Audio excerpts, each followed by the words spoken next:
Hello বন্ধুরা, পুতুল কিচেনে আপনাদের সবাইকে স্বাগত। আজকের রেসিপি চিকেন পকোড়া। এইভাবে চিকেন পকোড়া বানালে খুব মুচমুচে হয়।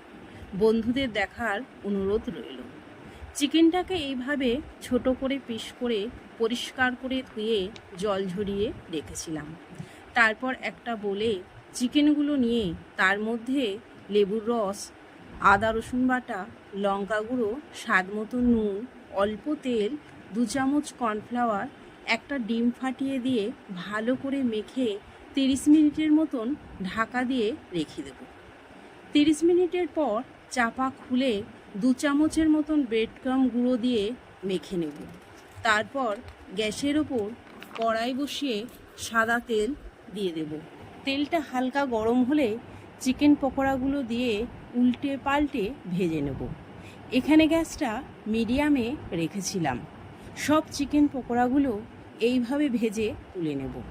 তারপর একটা প্লেটে সস দিয়ে চিকেন পকোড়াগুলো সার্ভ করে দেবো।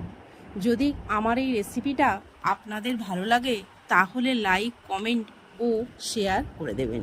প্লিজ বন্ধুরা, সাবস্ক্রাইব করতে ভুলবেন না। ধন্যবাদ বন্ধুরা।